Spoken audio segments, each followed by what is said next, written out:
자, 여러분, 현대자동차 생산직 채용 2023년 합격자소 작성법 강의를 맡게 된 박세용 코치라고 합니다. 여러분 만나서 반갑습니다. 저에 대한 간단한 소개를 하자면 저는 2008년부터 취업 코칭 컨설팅을 시작을 해서 현재 15년 정도 이상의 강의 경력을 가지고 있고요.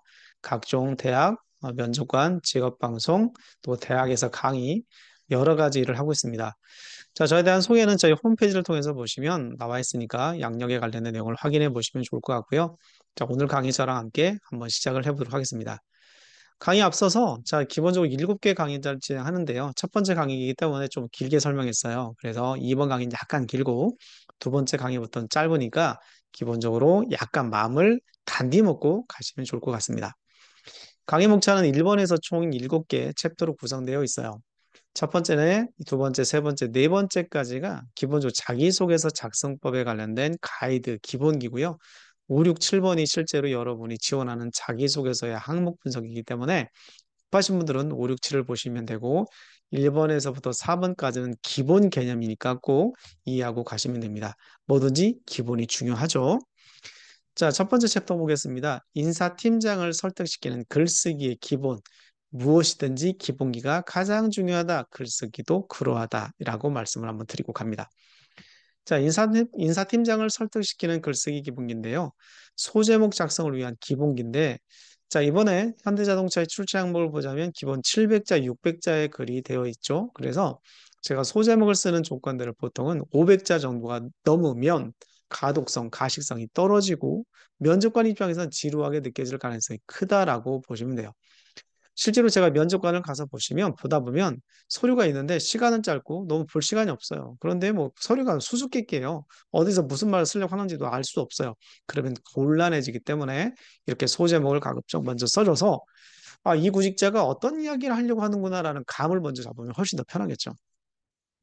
어떻게 쓰느냐? 전달하고자 하는 역량 키워드를 선정해 주세요. 이 역량 키워드는 자기소개서 항목에서 묻고자 하는 키워드 의도를 파악하는 게 가장 중요하겠죠.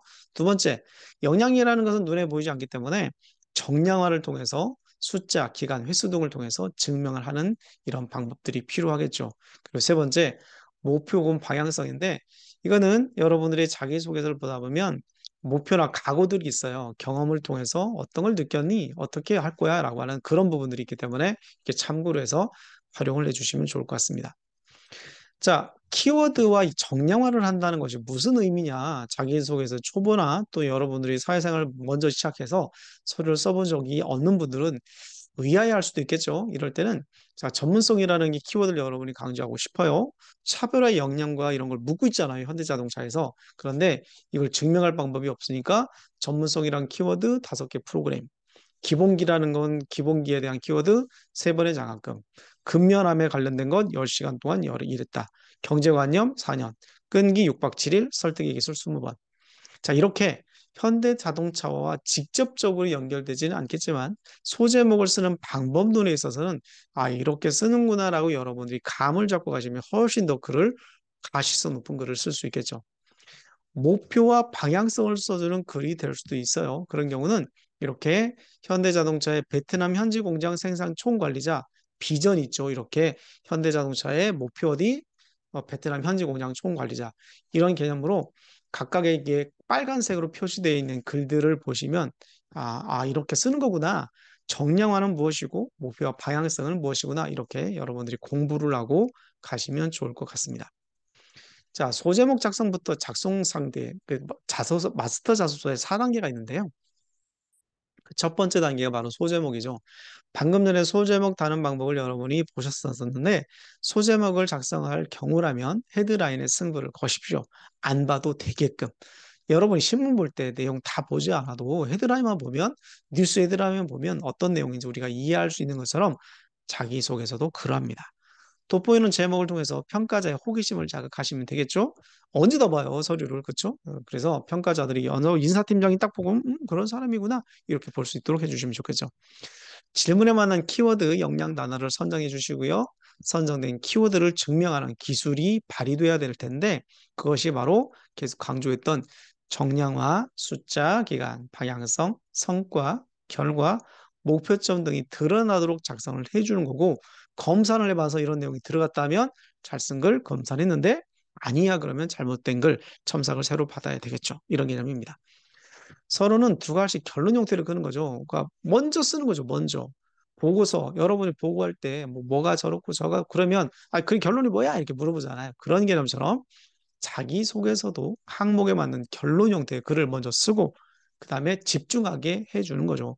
한 줄을 넘지 않게 함으로써 간결하게 쓰고 있다는 느낌을 보여줄 필요가 있겠다. 이게 글쓰기의 2단계입니다. 3단계는 본론이죠. 본론은 진짜 본론이에요. 말 그대로. 그러면 서론에서 내가 어떤 사람이다, 어떤 걸 했어라고 했으면 두 번째로는 그 본론에서는 언제 했는지, 누구랑 했는지, 행동을 뭐 했는지, 시기는 언제 했었는지 이렇게 디테일하게 써주는 행동이 바로 본론입니다. 사실 작성, 행동 작성, 시기, 시점, 기간 등을 작성해 주시고 여러분들이 실제로 수행한 내용이나 행동을 구체적으로 작성, 결과나 성과를 써주는 게 스타 기법인데요. 이런 기법으로 여러분들이 글을 기본적으로 써주자. 4단계입니다. 자, 그래서 글이 마무리가 돼야 되는데 많은 학생들이 자소서 컨설팅을 하다 보면 코치님 마지막을 어떻게 써야 될지 모르겠어요. 글이 마무리가 안 돼요. 이런 얘기를 많이 하시거든요. 경험한 내용의 끝맺음이 나와야 되는데 단순하게 끝났다라는 부분을 뭔가 부족하게 느낄 때가 있어요. 그때는 배운 점 또는 깨달은 점, 느낀 점 또는 업무에 적용할 수 있는 점 또는 가구나 이런 포부 형태의 글을 쓰셔도 됩니다. 자, 그래서 이 4단계 글을 적용을 해보자면 이렇게 소제목, 자, 전체 내용을 대변할게 해줬죠. 자, 서론 두 갈씩 결론 형태로 본론, 두 갈씩 결론 형태로 썼죠. 본론은 이렇게 다른 색깔로 표시되어 있는 것, 행동 노력으로 썼죠. 결론은 뭐 어떻게 배웠다. 이런 개념의 글이 서론, 본론, 결론의 글이라고 볼 수가 있어요. 자, 이거는 프레임을 작성하기 위해서 교육용으로 만든 거니까 자소서의 항목에 직접적인 연결은 없겠으나, 자, 글 쓰는 기본기를 여러분이 공부할 때는 4단계 이론을 이런 식으로 꼭 개념화해서 써주시기 바랍니다. 자, 1강은 여러분들 글쓰기에 대한 기본기 개념이 있었어요. 그래서 이걸 잘 가시고 2번, 4번, 4번, 2번, 3번, 4강까지 가신 다음에 글쓰기 기본기를 잘 습득하고 가셨으면 좋겠습니다. 자, 1강 현대자동차 생산직 채용 합격 자소 작성법 끝났습니다. 2강으로 가시면서 여러분들이 힘내서 멋진 자소서를 만드셨으면 좋겠습니다. 2강에서 만날게요.